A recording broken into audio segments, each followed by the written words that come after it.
Welcome to This Week in Habsland. I am Jordan, and I am joined by my co-host Brian. We are here each Monday to discuss all things Montreal Canadiens. You can find us on social media at Blue Sky and TikTok at Habsland Pod. Now, on today's episode, we will be talking about how the Habs should approach the trade deadline and give out our usual headlines of the week. But first, a quick programming note for the upcoming Four Nations tournament. Brian and I have decided that we will be dropping one episode surrounding the Four Nations, and what we can say for sure is the episode will come out sometime between February 21st and February 24th. So basically the day following the Four Nations or as late as the Monday release. And really it'll just depend on the immediate need to discuss what actually happened at the Four Nations. So there won't be an episode on the 17th of February, but certainly we're absolutely back by March 3rd. There'll be one episode somewhere in between there. So hopefully timed for what's going on at the Four Nations. And if there's hopefully lots to discuss. So that's a little programming note for what we're going to be doing over the next few weeks. I think this is our 21st episode in a row. So Brian and I are both looking forward to a bit of a reprieve. And quite frankly, I don't think you folks want to hear us talk about Team Canada if we think what's going to happen actually happens. With that, Brian, let's jump right into our headlines of the week in part one of the episode. Our Habsland headline is, Brian, quite like Green Day in 1994, the Canadiens are experiencing burnout. And it's been like, there have been different parts of this recent slump, which is now 3-7-1 in the last 11 games, outscored 45-26. It was the defense went at one point, then the goaltending's fallen apart. It's maybe more leveled out. More recently, from an offensive standpoint, ice cold. I think they've been shut out twice in the past 6 games. Also a note, we're recording this before the Sunday afternoon game against Tampa. But again, kind of like last week, also way too many Sunday games for the Montreal Canadiens this year. I know this is the Super Bowl Sunday game, but beyond that, I think the Montreal Canadiens play on Saturday nights and at no other times on the weekend. But I don't think that Tampa game's going to change our outlook, much like the Anaheim game last week didn't. Brian, the Habs they're not quite spiraling yet, but I'm just viewing it as like, it's like peak millennial corporate burnout, and they just need to take some PTO and go on vacation for 2 weeks, which just happens to be what's about to happen. Yeah, the timing is excellent for this. If this stretch had occurred 15, 20 games ago, especially during that death stretch of the difficult opposition, that would be a much tougher horse pill to swallow. But at this point, you play one more game. You just, hold down the fort one more game against Tampa Bay. Hey, look, the last really great game that they played, really great might even be a stretch, but the last game they won sort of convincingly against a good team was the Tampa Bay game in late January, right? 9 games ago. So if they can replicate that, if they can win here, that would be great. And that would be a sort of nice way to end. I don't even know what you want to call it. You said that they weren't spiraling. I sort of think that they might be starting to, but might be, yeah. Whatever you want to call it, it's a perfect time to take a vacation. You're absolutely right about that. They've won 1 out of their last 8 games, and it was against the last place Sharks. And frankly, they got the results they deserved in almost all of those losses, I would say. So what is it? So obviously, Heineman, Gouli, both getting injured. Heineman very much at I think actually right before this little unfortunate stretch started, and Gouli quite much in the middle of it. That's certainly part of it, but I can't associate all of this reduction in quality, being outscored by 20 goals in your last 11 games, to a bottom 6 winger and a defenseman that was playing quite well, but not your most important defenseman and not your second most utilized defenseman. So what is it beyond just, okay, we agree that this Habs team, when they're not healthy, there are holes immediately in the lineup. But beyond that, Brian, like there's a lot of things we can touch on, right? You can go goal scoring, you can go goaltending, you can go special teams, certainly. What's the one piece that's been jumping out the most to you? One piece jumping out the most is the lack of identity. And I'm going to come back to this once again because there's not much to see here, honestly. We did the Habs will make the playoffs if segment a couple weeks ago, 2 episodes ago. We listed 4 things the Canadiens would have to accomplish in order to complete this season-long struggle to stay in the mix and make it to the postseason. I kind of wanted to do a checklist for this because identity is my number one answer, but it's not just one thing. And you're right about Heineman and Gooley. Those are massive losses, right? Not having those guys in the lineup, especially Gooley, I would say. My first point in order to make the playoffs, they'll have to do this. Less than 3 minors penalties per game. Check. Perfect. They're just under 3 per game. They're in the high 2s. That's fine. Nick Suzuki, 90 points. So these past 8 games, this struggle, this tailspin, whatever you want to call it, this is where Nick Suzuki, and more so than him, it extends to his line and to the power play, the first power play unit as well, where it's just disjointed and there's, I think, a severe lack of chemistry right now, which is very weird because they were showing tons of it in that really good stretch. 1 goal and 4 assists in the last 8 games, so not terrible, but considerably under a point per game. And not to mention that the goal and 2 of the assists were from the overtime loss to New Jersey earlier. So 2 assists in the other 7 games for Captain Nick, so that's not great. Don't rock the boat was your other one, which had to do with like the trade deadline and its lead up. So check so far because it doesn't apply yet. But here's the big one, to me at least, the identity. Like I said before, not much to see here. Defensive structure leaves a lot to be desired and a lot of Caden Gooley to be desired. That is, I mean, among other things like slot coverage, passing lane disruption. They haven't been great at that. They've been starting games on their heels and starting periods on their heels. Like I said before, they're disjointed in transition. On offense, they're very disjointed as well. They weren't first on the puck this week either, which I really didn't like. The first 2 goals that the Devils scored in this most recent game were created from plays where New Jersey beat the Canadiens to the puck in the Habs zone. The attention to detail is very much lacking. Slavkovsky's blunder comes to mind immediately, where he had the puck right in front of Dobesh in the LA game. Yeah. All he had to do was whip it at the boards. And literally any boards. It could have been behind the net. I don't care. Just get it out of danger. But he hesitated. He loses possession. The Kings score right away with that possession. The one good thing is they've been more disciplined and they've out-hit every single team except for the Ducks and the Wild in this stretch. So at least there's that. Like those points are still good, but the rest of those points that they had to be hitting in terms of identity and in terms of production, especially with your Nick Suzuki point, they have not been hitting at all. So I know you asked for one, Jordan, but I gave you the list because it's a plethora of problems right now for the Montreal Canadiens. So if I can, I agree with you for the most part. Maybe our disagreement comes to like, is it a spiral yet? Or is it just a string of bad games and it has not quite led to, they haven't been blown out, which I think is a key trait in what you can identify as a spiral. But what I will say is like there have still been games where I think they've played mostly okay or good against very good hockey clubs and lost. Like the Winnipeg game comes to mind. Even Saturday afternoon against New Jersey, I didn't think they played poorly. Like the Devils are just a really, really good hockey team. So and look, the Kings also came out to play. Not that the Kings are like that much to write home about. Like they're fine. They're like a good-ish team, but like New Jersey's in a different level. Winnipeg's in a different level. Both those teams brought it those nights. Same goes for like Minnesota just owns the Canadiens, even though I thought the Canadiens played well against Minnesota. Now, the identity thing where it came home to roost for me the most on that is when you always bring these up, the playing down to the competition. And that's exactly what happened against San Jose. Now, San Jose is doo-doo, so it's not that hard to beat them. Whoa, with the language, Jordan. Jeez. But like, the Canadiens tried to lose to San Jose, more or less. But like that was one where I saw it, and it's like that, yeah. I was just looking at watching that game, and I was just saying like this is the bigger issue. These games to me, again, like look, New Jersey, they'll make mistakes against New Jersey. It's not like acceptable, but like it's easier to like associate like, okay, very good hockey team coming in to play and beats the brakes off of you. Jake Allen looks incredible. But when you play the Sharks, like you still beat the Sharks, but I don't think you look that good. Like that game is more concerning to me. So this is why it's still not quite spirally yet, because they're still showing some decent effort in games against the really good clubs. And I do think like there's a break now.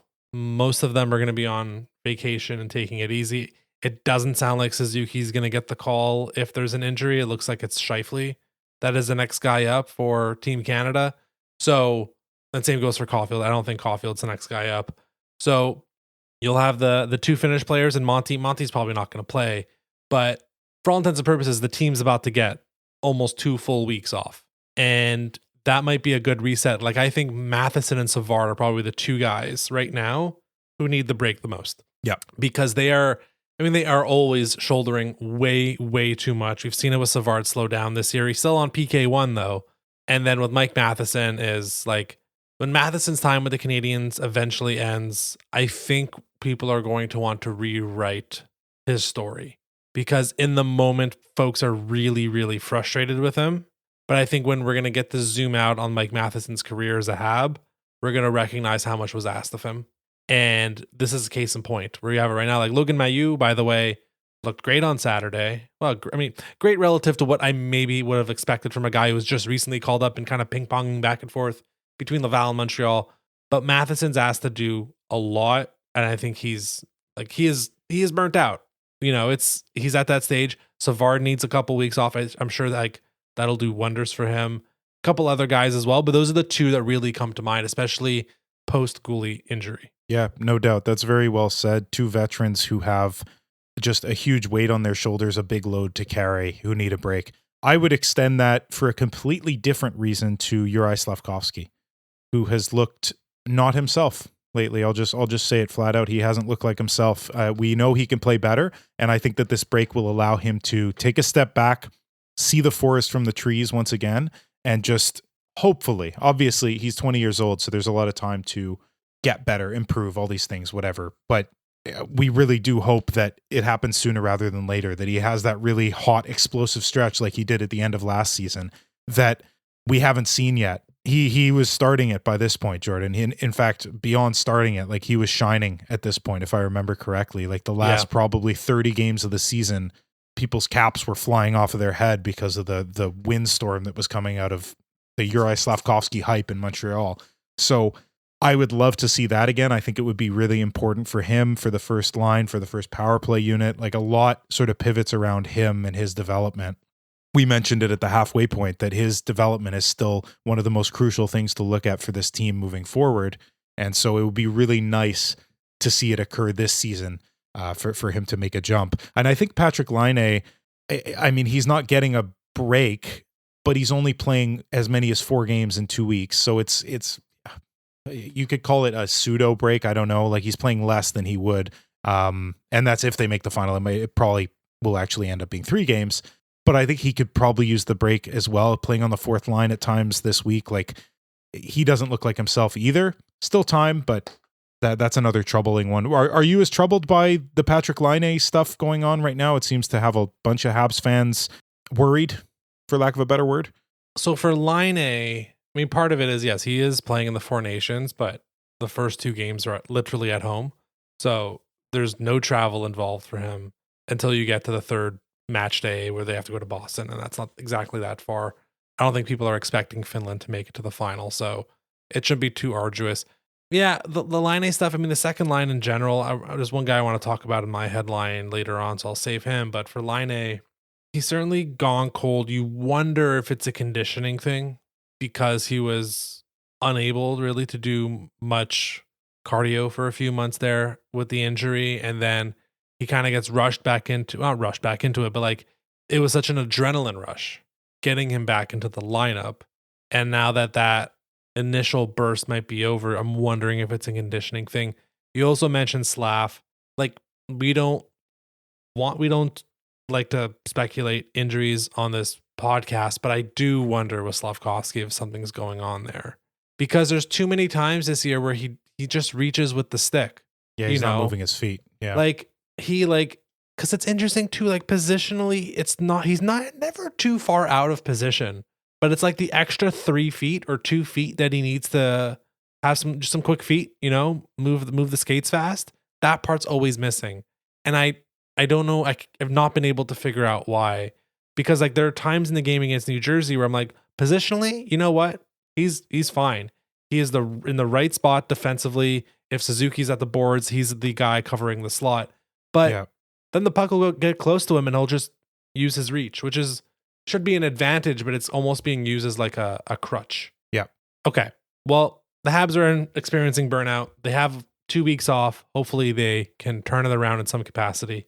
Let's move on to our other 2 headlines. Won't spend as much time on them. I'll start with mine, Brian, if that's all right. Please. Yeah. Mine is noticing Newhook. Alex Newhook, I know in the past month or so has picked up his pace. Not only in terms of his point production, but I think quite literally his speed. I think this week really was on full display. Now, he is certainly like using that speed most of the time to go to the corner and he's just not able to drive to the net as efficiently, but he is blending his speed a bit better with his IQ where, okay, he will like zoom into the offensive zone. He will try to get to the center of the ice. He's not totally able to do that. So what he'll do is he will kind of do a little button hook in the corner and find the first trailing guy, whether that's F3, whether that's a defenseman, Lane Hudson. He'll usually find that person. And it's still like when you still use that much speed and you go into the corner, you have to almost extend the rush chance. And that is what you do when you find that third or fourth guy into the offensive zone. I found he did that very well this week. And I mean, his point production has picked up. It's 4 goals and 7 assists in his last 21 games. In his first 34 games, he had 6 goals, and then that's it. Everyone was freaking out about the assists and stuff. Like, it's obviously balanced out a bit. Doesn't look like, I mean, who knows? There's 20 plus games left in the season. He might be able to turn things around enough, but certainly what I've seen in the last 3 to 4 weeks has just had me I'm always reevaluating what I think of Alex Newhook. And we've talked about him a few times on the podcast, specifically like just him this season. And it's like, okay, he's still certainly a third line winger. How much above replacement level is he? Because there are other guys coming in the lineup, and a third line winger is not quite dime a dozen, but like there's Joshua Roy, there's certainly Emil Heineman, there's Kapanen if he's not a center, there's Michael Hage he's going to likely be a center, but you never know. Like, there are other players coming into the lineup. Sean Farrell had a great week in Laval. Like, there are tons of bottom 6 wingers that the Canadiens have. I mean, every franchise has. And it just looks at like Newhook is in his 4th season in the NHL. He's recent birthday. Happy birthday, 24 years old. How much more upside is it? Like, is he just a 35 point, 40 point guy who, if you're put with like incredible talent, can maybe get up to 50, 55, 60 points? And then if you're just with it's on the Habs second line right now with Kirby Dach and Patrick Laine, he's more of a 35 point guy. Like, because there are these bursts I'm talking about where I'm like, hey, there's something really interesting here. And he's been like him and Dach in terms of who's playing more center than who. Like, you can have a nice long debate about it. I do think more recently it's been Dach as the center. Like, the face-offs are one thing. That's not necessarily a complete indicator of who is your center. Right. But yeah, I find myself noticing Alex Newhook, and like, obviously I watch Slavkovsky very closely because that development is very important, but Newhook's is I find the most intriguing of the rest of the players. Certainly it's intriguing, and it's made more intriguing by what you mentioned previously, that there's sort of a fire lit under him right now, I think, because he's recognizing it well. He's hearing the footsteps behind him too, in terms of these other guys developing and looking to take his spot as early as next season. So the energy has certainly been there. You were right to bring up his pace. I actually think that his pace has been quite good since the start of the season in comparison to the other Montreal Canadiens players, but in comparison to what he can do, he's certainly brought it up to his like 5th gear recently, these past couple weeks, which is made very weird by the fact that Martin St. Louis is only using him between 13 and 16 minutes. He was getting a little bit more ice time prior to that. I remember in the Detroit game, it was closer to like 19 minutes, like 7 or 8 games ago, something like that. He had played 17 the game prior, but then 13 to 16 minutes these last 6. And I'm wondering if that's because of the lack of production and not the lack of deservedness in terms of his effort level, in terms of his intensity level. He was extremely energetic this week in San Jose and Anaheim specifically, laying the body all over the place, going into the corners. Like you mentioned, with the puck, he often goes into the corners. What that also, we'd prefer him to cut to the net, surely. But what that also means is he's going to have to battle in the corner, which he's willing to do, which is great for an undersized forward. So on that side of things, excellent stuff. Marty should be playing him more. And then there's the lack of production. And then there's the fact that he can't be put with Suzuki and Caulfield because of the lack of size in that line. And so I almost think that it's not entirely his fault that he's not getting the ice time he deserves. It is in terms of the production thing, but that's also attributed to the players that he's playing with. When Dach and Laine are not playing that well, and Laine is even being demoted to another line, it's tough for a player like Newhook, who's finding his stride Like I'm sure he wants to sort of shake his line mates and be like, guys, I'm finally playing well. Can you help me out here? Yeah, I think so. I think there's also a potential opportunity for a new hook, depending on what happens at the trade deadline, which we're going to get into soon, to go back to being the third line center. And we had that audition last year for 20 something games.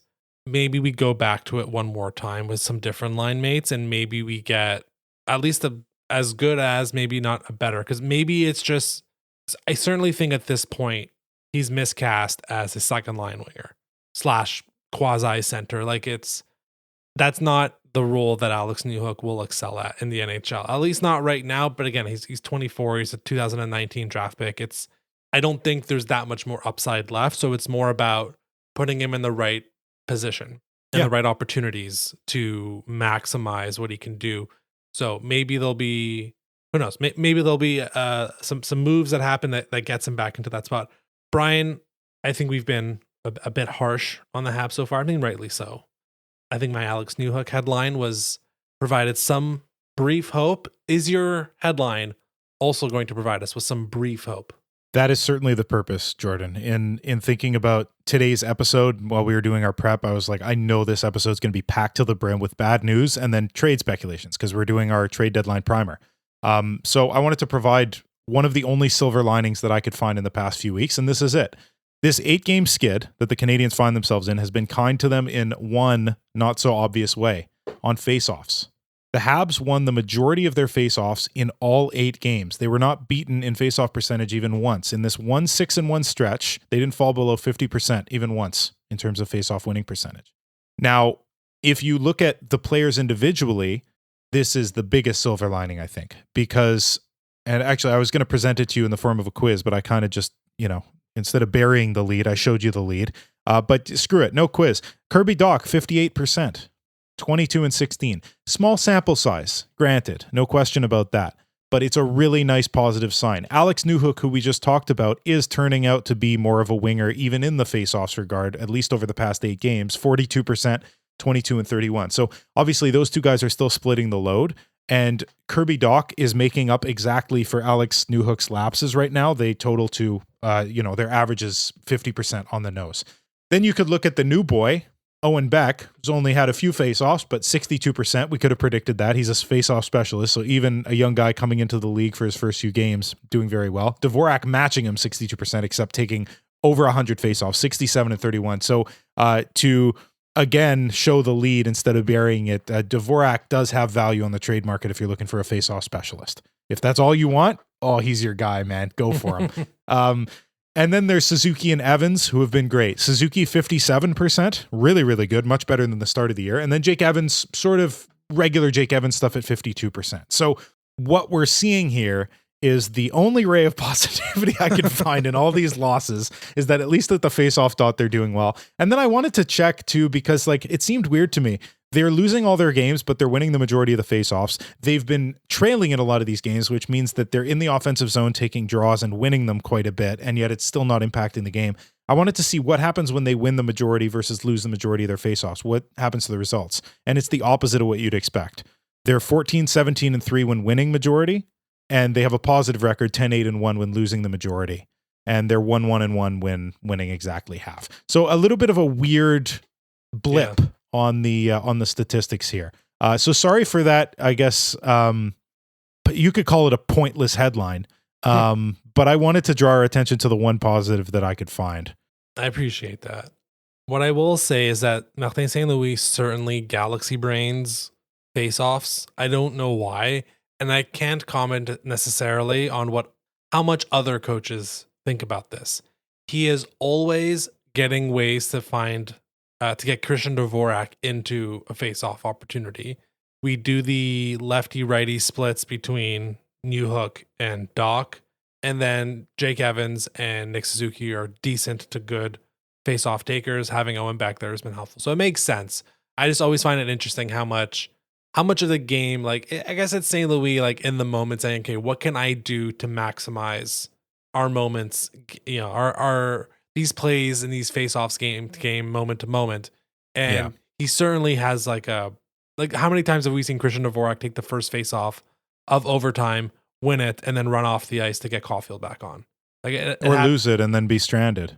Yeah, so like certainly there is a potential for it to backfire, but that's something that people who watch the Habs definitely notice, that St. Louis like does his absolute most to maximize faceoffs, and I wonder like if St. Louis still coach in 3 years, 5 years, if there's an overarching trend of the Canadiens being quite good in the faceoff circle NHL wide. I mean, it's great to be quite good in the face-off circle, but calling it galaxy braining is right. And I think that he has to reel it back a little bit, because when the ensuing play that lasts 45 seconds to a minute, depending how long they stay on the ice, because yes, it should be 30 to 45, but the Canadiens tend to overstay their welcome on the ice. They have long shifts. When you have the player that's not ideal for the situation that they're in, like Christian Dvorak in the offensive zone, you needed to win that draw. And then he's sort of just off to the side and doesn't touch the puck at all because he's not a good outlet. What was the point of winning the draw in the first place? So I think that has to be assessed as well by the coaching staff. Not that this is the be all and end all, right? I even said my headline's kind of pointless. It's just a positive point, but moving forward, I would like to see that change. So I'm glad you brought that up as well, Jordan. Yep. Okay, so now on to part 2 of the episode, our trade deadline preview. Brian, kind of a time of year I mostly dread because it's certainly speculative.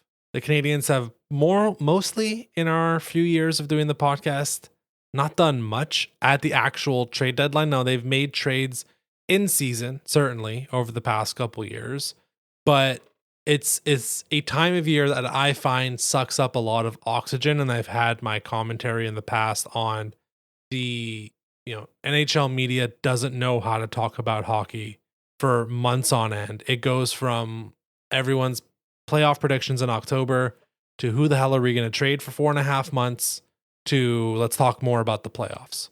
And there's a real struggle to talk about the actual games. I mean, the Four Nations we talked about the manufactured nature of the Four Nations. We don't have to get into that. But anyways, it's a time of year I find very difficult to talk about because it's so much smoke and mirrors, and the trades that end up happening, and hockey's actually gotten to a point where the deadline day itself is quite underwhelming most of the time, and most of the big trades happen, I'd say 7 to 10 days out, more likely.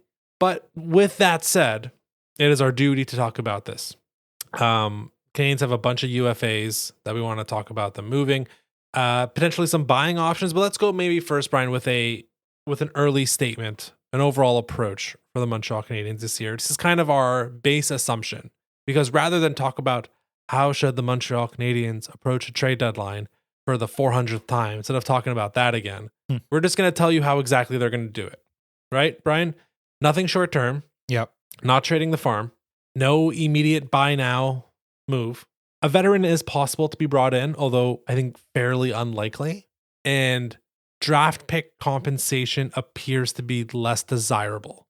Does that sound about right in terms of how Hughes and Gordon are going to approach this? I think that's exactly right. On the veteran front, it's going to be somebody with term, so it's not going to be a standard UFA, seller buyer deal that you usually see at the trade deadline. It'll be somebody with a couple years, a bridge deal, something like that. And on the draft pick front, it's always nice when they're thrown in, I think, when you're in this stage of a rebuild, but it's certainly not the primary focus. Unless it's a very high-end pick, in the next couple years, and that's all you could get. But I think what they would like to do is add, a 2021 high-end draft pick, a 2018 guy who's just hitting his prime. You know what I mean? Something like that, where they could help the team now, help the team next season, because the statement this year was in the mix. We want to be in the mix. Next year, the expectation, rather than a want, will be to be in the mix, because the Canadiens did do it for long enough this year that they sort of silenced the haters, barring an absolute real tailspin for the rest of the year, an actual spiral. They proved this season that they have the capability to fight for a playoff spot as early as next year. And so that's going to become the expectation rather than the want.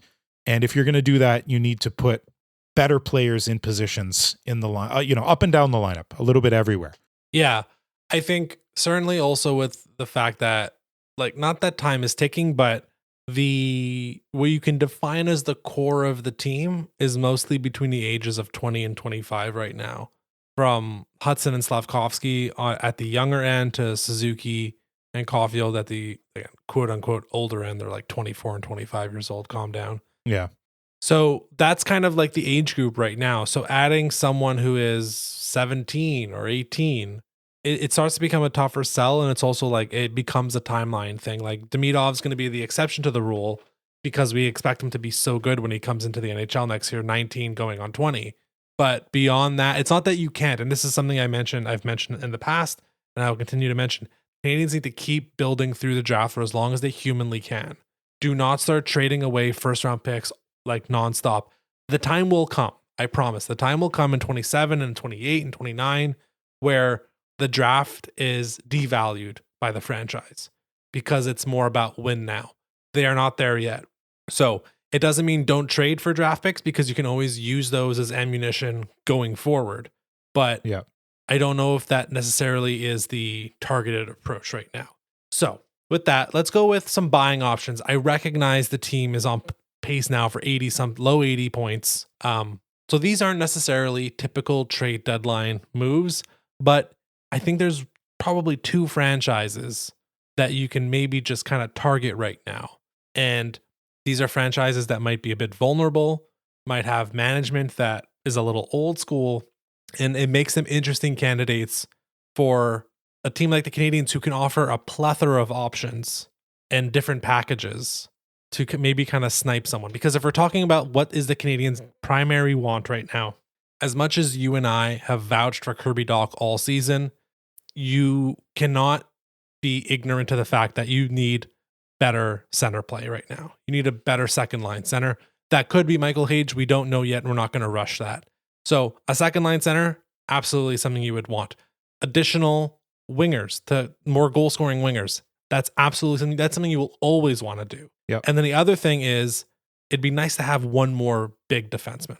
Not necessarily just in terms of size, but like a quality defenseman, preferably a right-handed defenseman. I mean, duh.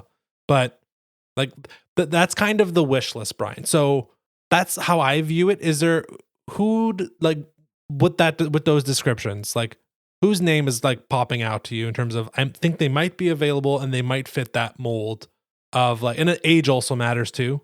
Like we can talk about Brock Nelson if you want. He seems to be the most available guy. I don't think it makes sense ultimately. But beyond that, like whose name is kind of popping out to you as like, oh, that might be an interesting guy to go after. So I'm gonna steal something from you because this wasn't a name that flashed to me, but you brought it up in our prep, and I've been thinking about it nonstop since we started this episode. Noah Dobson. Yeah, that's the Noah guy. Dobson. A huge, like literally huge, as you said, big defenseman, right-handed, but eats minutes, man. He's playing 24 minutes a night this year on average. And although I do believe in Logan Mailloux, and Martin St. Louis has said, like he said so this week, he believes in him having top 4 potential. That potential might only realize itself in 2-3 years. He might be a bottom 6 guy until then as he gets better defensively. You know who doesn't need to get better defensively to be a top 4 guy is Noah Dobson. And so although the Islanders have sort of turned it around recently, as soon as their hopes get dashed, they do have old school management, like they said, and they would be willing to cut ties with a guy like this. Now, does he have value elsewhere in the league? Holy crap. Are you kidding me? Of course he does. There's a bunch of playoff contenders that would pay an arm and a leg for a guy like this. But if Hugo is motivated enough to get him, that might be the right way to go. The other guy that you had mentioned, Nelson, I don't have an interest in at all, frankly. But I'm very curious to know why he's on your list. Like, what interests you about him? I think it was more of the fact that he seems to be the number one name available. And maybe a few weeks ago, that discussion made a bit more sense when the Canadiens were on fair enough. Bit of a roll. I certainly think it's like he's a second line winger. Like it's everything I've talked about in the first half of the episode of the Canadiens need that. But I truly do not think it's in the cards. So the two franchises I was referring to, you nailed it with one. It's the Islanders. The other one is Buffalo. Between Lou Lamoriello in New York and whatever is going on in Buffalo at all times of the day, I think there's guys you can maybe pluck. So if we go on Dobson, 25 years old, he will be an RFA, needs a new contract. You would presume now, from a point production standpoint, he's not at the pace he was at last season. So I don't know how much that actually matters because, yeah, you're right.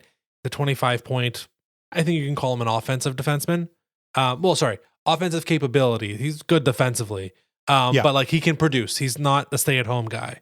Right-handed defenseman. Like this guy's gonna cost you $6.5 million, $6 million, $7 million, somewhere in that range, right? 6 to 7, let's say. I mean, with the cap increase, it might be more, but you would hope 6-7, I think.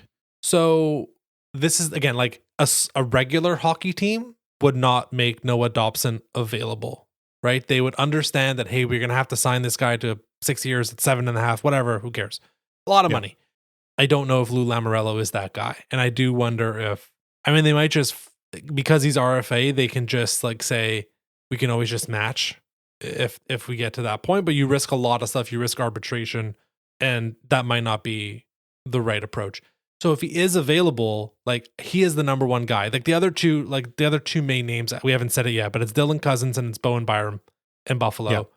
Of those three, Dobson is the top guy. Now, again, like this is not a typical trade deadline trade, but I wonder, between it being an old school GM and a team that's like on a bit of a roll, like can you trick them into something that's like helps the team now, but in return, you know what I mean? Like, is there an avenue here to like Jedi mind trick it basically?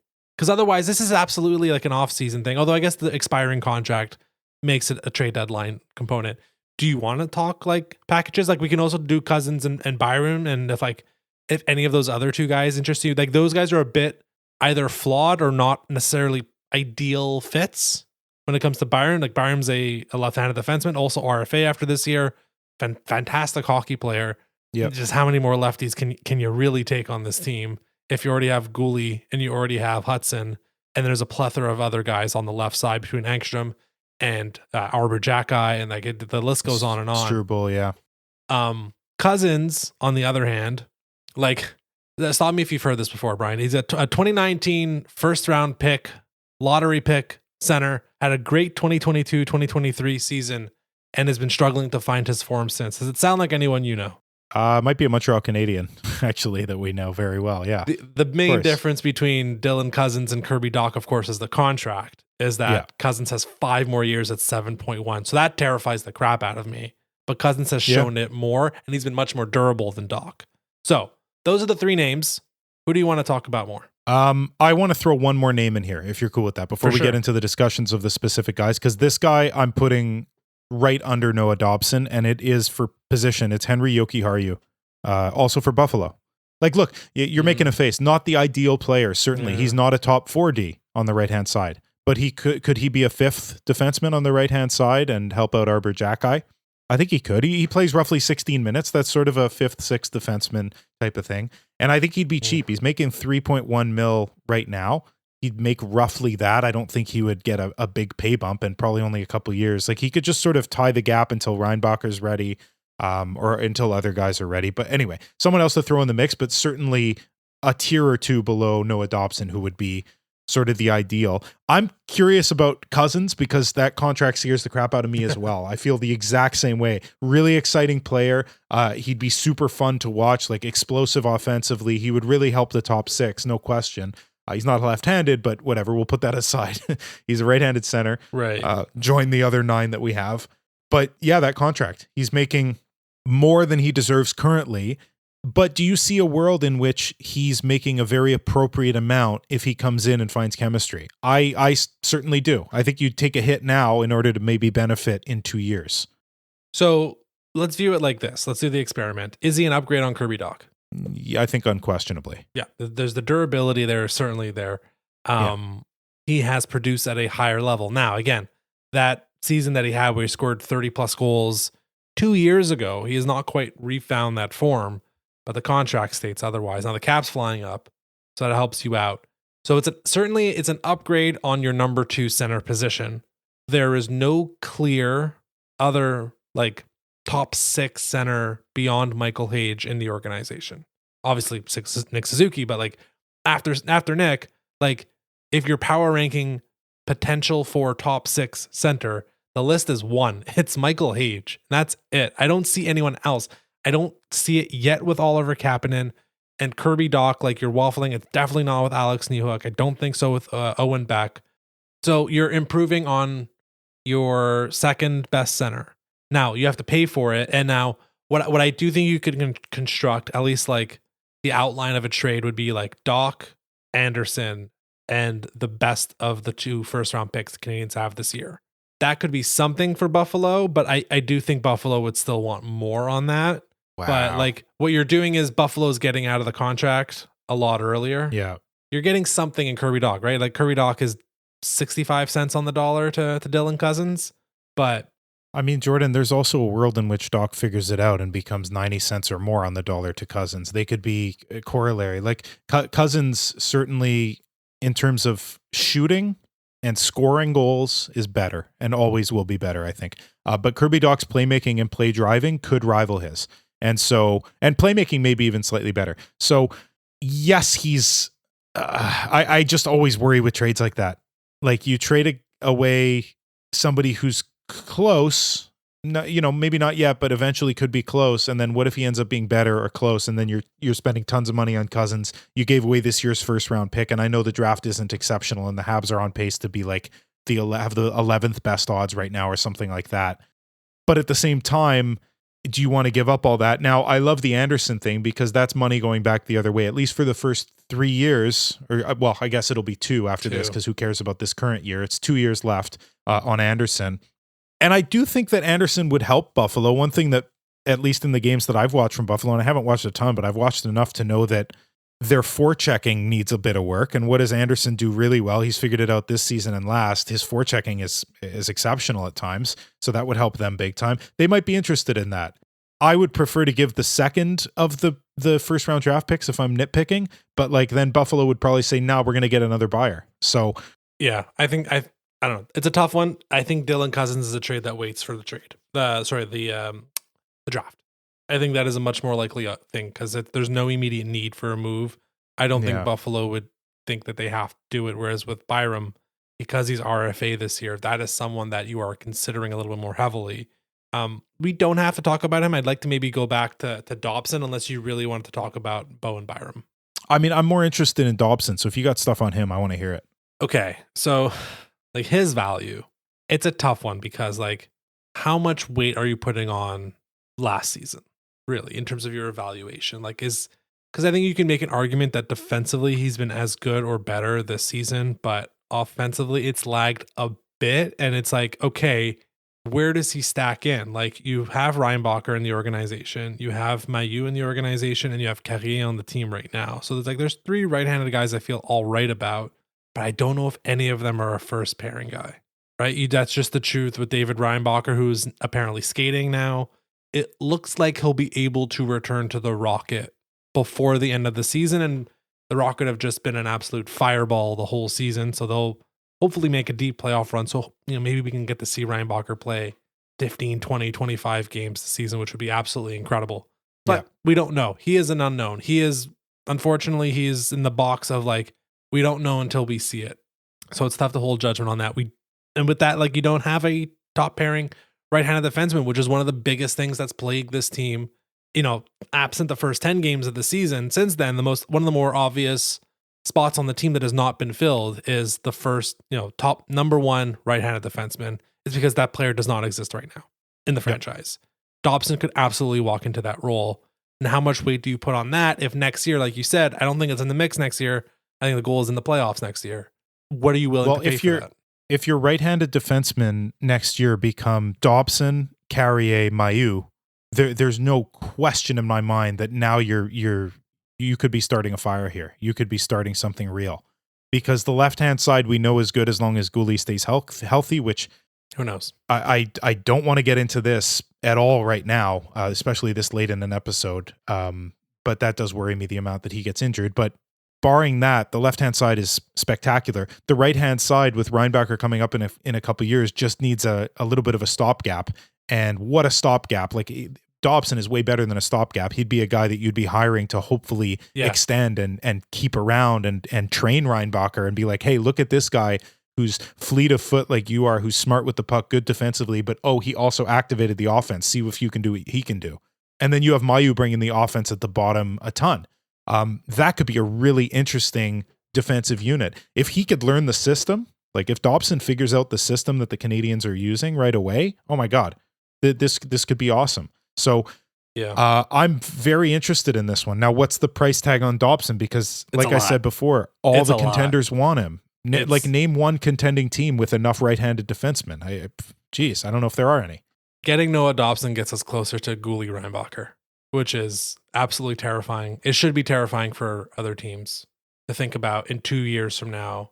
Gulli Reinbacher playing 24 minutes a night, first wave of the penalty kill, because you have Dobson and Hudson as the first pairing.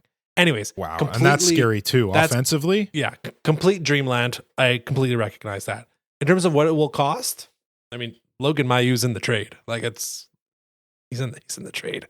yeah, I guess. Yeah. I would presume the Islanders would want something that wins now. I don't think. I mean, Matheson could be an interesting idea if you want to replace some elements of today's Dobson, and then you have Mayu as like tomorrow's replacement. Not literally today and tomorrow, but analogy.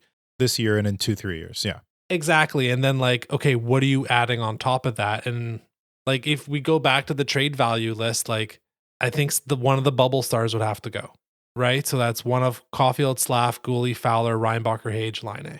Because you can't just get him for a bag of beans. You can't just get him for, a bag of pucks and a Lay's ketchup. Of course. It's a lot of, and I don't know how much the Islanders would care about. Now, if it's draft pick stuff that they would want, then it's, like Ken Hughes can like back up the Brinks truck and be like, we have an extra first, we have an extra second, we have 2 extra thirds. Like, you can like overwhelm them with that and be like a first, a second, a third, Mayu, Matheson. Or like, here, take a 2 seconds. Like, that's like, right. The Canadiens have put themselves in these positions in the past where you can just flood people with draft picks. They can absolutely do that. I don't know if that speaks to it. Anything else on the potential cost for it before we move on to the more likely option of the Habs being, who are they selling? Yeah, no, I want to get into the selling thing because we're quickly approaching an hour, and I want to spend a good amount of time on this. Okay, so for UFAs, there's other guys in theory the Canadiens could be moving, like Matheson and Newhook and Doc and Montembeault, but Jake Evans, Yoel Armia, Christian Dvorak, David Savard. Those are the 4 UFAs. Now, I'll preface this discussion with 2 lists that I've seen. So it's the Athletics, trade value, ranking, trade bait, whatever, and one from TSN as well. So what is interesting, Brian, is that the unanimous top valued Montreal Canadiens player available for trade this year is who between the UFAs? I mean, it should be Jake Evans. If it's not, that's appalling. It's David Savard, which I find completely shocking, personally. I'm not shocked by that. If you had said Christian Dvorak, I would have left the podcast forever, but because obviously I don't know hockey. Well, you'll be happy to note that Christian Dvorak is unranked in both lists. Well, duh, yeah. So, unless you want just a pure face-off guy, he's not bringing much else. Savard is 4th on TSNs and 12th on the Athletics, which I find 4th on TSNs. Wow, absolutely incredible. On average, Armia is ahead of Evans. Armia is 30th on TSNs and 18th on the Athletics. I think much more accurately on the Athletic. Evans is 12th on TSN, 27th on the Athletic. So Armia edges him out by I think half a point or 1 point when you take the average on that. Like, what is happening? So this is what's happening, Brian. So David Savard is a 34-year-old defenseman who has won a Stanley Cup and is viewed as like a bruiser, and he like lives in a playoff beard. So I think there's a perception, and if it's going through like I think decent media like groups like the Athletic and TSN, like we can make our commentary about them all we want, but they're still trusted journalists, right? They're still trusted analysts of hockey. If they're saying Savard is that high, that means the NHL thinks he's that high, which means I don't even know if it's reputation. It's like perceived reputation that he is worth more than Jake Evans, which is the big shock. It should absolutely be Jake Evans. Evans is 28 years old. They're all UFAs, so that doesn't matter. And he can play certainly a 4th line center role on a team chasing a cup, but potentially even a 3rd line center role on a slightly, maybe more middle rung playoff team. Yeah. He immediately becomes one of your best penalty killers, if not your best. That too, on most teams he'd be traded to. Wow. So the surprising part wasn't that Savard was going to be number 1. Like, he, to me, was right behind Evans in that conversation. The surprise is that Armia is better or even in the same tier as Evans in terms of these rankings. Like, that's very surprising to me. I think that Evans making less money, taking on a bigger role, playing center, not wing, would have a lot more value. Is it size? Is it pure? Like, do they just look, oh, okay, Armia is over 6 feet. Let's give him the edge. Could it be that simple? Well, and he goes hard in the corners. So here's the thing. Jake Evans has 4 points in his last 19 games. I think you can make a strong argument that over the course of the entire season, while Evans has had a higher peak in terms of that 2-week run, that Yoel Armia has had a better season than Jake Evans. He's been more consistent. Yeah. Armia, yeah. Okay, that's fair. That's a fair statement. So I wonder, like, if that would, now again, it's a less premium position, but also I guess with Armia is he's a little bit more plug and play than Evans, because you can slot Armia on a third line, on a fourth line, I think more freely than Evans as a 3C versus 4C, if that makes sense. They both play penalty kill, so that also is the kind of offset. The face-offs, you know, I don't know if you're trading for Jake Evans to win you big face-offs. I think you should probably already have guys that do that. Like, in my book, like, it's Evans and Armia neck and neck. I probably still think that Evans would have more value because he's a younger guy. If you're making a bit more of a long-term play at it, everyone's gonna have cap space. You can just say, come play with us for 2.5 months. Let's go on a deep playoff run. Let's re-sign you right away. Yeah. So I think that's where there's a little extra value with Evans versus Armia. The Savard stuff, like, we've watched him all year. I don't know really how much he's going to contribute to a winning playoff team. Well, here's what I'll say on Savard. I hope GMs potentially trading for him feel the same way that TSN does. I think they I'll put do. it that simply. Like, I really like Savard as a person, as a leader in the room, as a guy who will, on the same shift, break one of his bones, lose a skate blade, and still block the next shot. David Savard is a warrior. He's the Brendan Gallagher of the back end to me, a veteran who just puts himself on the line all the time. Love him. All that being said, for the future of the Montreal Canadiens, if they could get a package that's really enticing and prepares us for the future really well, heck yeah, you pull the trigger on that. I struggle with a package for Savard that isn't draft pick based, because I don't know if the Canadiens are in the, like, I don't know what you get in return for Savard that's an NHL player, or, you know, that's like, because you're going to get middling value.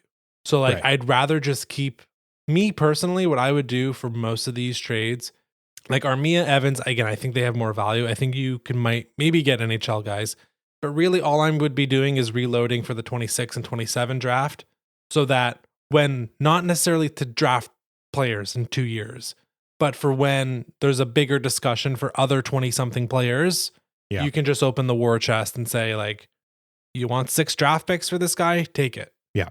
That's what exactly I would be doing for David Savard. Like, you give me a second and a third for Savard, I'd be like, thank you so much. You're going to enjoy him.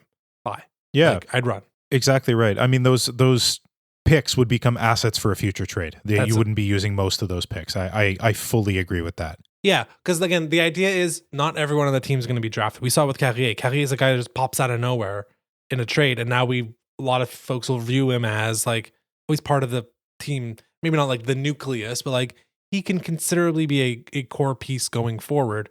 This is what's going to happen. It's not always going to be guys that you trade for. It'll be guys that suddenly out of nowhere, like it's not just draft picks. It's going to be guys you trade for. It's going to be free agents. We get tunnel vision, I think, during rebuilds of, like, everyone's got to be drafted by the Canadiens. That's not how it works. Getting future picks is going to allow the Canadiens to have the space to, or even pull a Hage, where they move up 6-7 spots in the draft from, like, a draft pick value standpoint. It's a loss or whatever, but you got the guy you wanted. So I don't care if we paid, 120 cents on the dollar for it. It's what we wanted. Yeah. If you got what you wanted. Yeah, absolutely. I want to jump back to Carrier for a second, because it just flashed to me, like, the love that he's gotten compared to the hate that Matheson's getting. Carrier just joined the team and he's 2 years younger, and he's getting, like, just pure love from the Canadiens fans, and everybody's pooping on Mike Matheson. I don't understand it fully. It bothers me, frankly. But very weird. What I can definitely say with absolute confidence is that Carrier's in the right role and Matheson is not in the right role. Is that all it is, though? Is that what Montreal Canadiens fans are seeing? Like, it's also shiny new toy versus, I mean, Matheson in year one, everyone loved. So that's absolutely the case. Oh man, we're so fickle as fans. What's wrong with us? I will reserve judgment on any other commentary until I've seen more, and I think people know what I'm referring to. Christian Dvorak, we haven't talked about him. Here's what I'll say. It's the shortest conversation. I am not sure his value is worth trading and bringing up Owen Beck full time for the rest of the year or any other centers from Laval. You know what I mean? Like if Dvorak, if someone comes to you and say like, okay, retain half his salary, we'll take Christian Dvorak for a third round pick. I'm not sure that's first of all that you're not getting a third. I'm saying like even if it's an best overpay. Case scenario. Yeah. Best case scenario, you get a third. Look, Fowler was a third round pick, so I think you consider it. Like just you can get good guys in the third round, is what I'm saying. You can find gems there. But what you're saying is you'd rather have Owen Beck and Laval and not have a hole at center. Look, if this season is turning into the past few seasons where, you know what, actually let's try for pole position at the draft lottery, which is I'm not advising that, but that might be where their head is at if things continue to go sideways. I think that trading him allows you to put Newhook as your third line center, Doc as your second line center, and just be like, guys, for the last 20 games, just figure it out. Do your best, figure it out. Whatever happens, happens. But Beck deserves to be on a winning team right now, which I believe. I think you're dead on about that. If that's the prime consideration, you don't trade Dvorak. Like if you don't feel strongly enough about Doc into Newhook as your 2 and 3C, or the inverse, whatever. Okay. So that's already way too much time on Christian Dvorak. So let's make our predictions and get out of here. Sounds great. Brian, what's going to happen when we're back? I mean, we're going to be back more soon, but the next time we're really going to talk about the trade deadline will be in about a month after it's passed on, the first week of March or so. What's going to have happened? So give me specifics. Who is out and who is potentially in? This is less than specific, but one of Jake Evans or UL Armia will be traded, not both. Okay. And I think what's more likely is Armia. I think they would like to try and extend Evans. But I don't think they trade both of them and shoot themselves in the foot for their penalty kill next year and for their defensive acumen in the bottom 6 next year. I don't think they do that. As for David Savard, I think he gets traded. If he has this much value, I think he definitely gets traded. And Dvorak, I think he doesn't because he just doesn't have value. And you know what? You made a very fair point that's starting to sink in with me that, Beck should be in Laval. Dvorak has to stay just to be a center. Yeah. Yeah, I think that's the case. My predictions then would be, I agree on Dvorak. I don't think he goes anywhere. Also, like for whatever this is worth, and I think you and I tend to value this, he is apparently really close with Cole Caulfield. Again, for the opportunity cost of a third, or if you're lucky, a third, but really less round pick, I don't think it's worth trading a guy who's really close with the second best guy on the team. Just let him go out in free agency. It's not worth it. It's not like you're not getting if it was a first round pick, it's a different discussion. If it's a fourth, it's like, who cares? Just let it happen. Dvorak's not getting traded. Savard, that's a tough one. But I think he does I think there will be people calling and there'll be enough there. I feel like conditional second is what we're getting for Savard. Okay. I think it's going to be the old Jake Evans, the Jake Allen, where it might be contingent on number of games. Yeah, number of games or like how far the team. I don't know how specific the conditions can be. Like if the team makes the conference final. Or or better, then it becomes a second. I think that's the Savard route. Evans, Armia is the most interesting one, even though from what it appears like they don't have as much or might not have as much value as David Savard, which again just completely flummoxes me. I think they move Evans. I don't think I think that's I would think that both are getting moved now that I'm like playing it through in my head. Really? Wow. Beck and Laval, Kapanen in Europe are going to be, Kapanen was battling this year legitimately for a spot on the roster, but they made the long play on it. Beck's been awesome in Laval. He's been all right. Almost scored on Saturday. That would have been it's been an hour. We haven't talked about it, but like, come on, Jake Allen. Like, we gave you, they gave you that big ass contract and like, can you just let him anyways. Help us out here, buddy.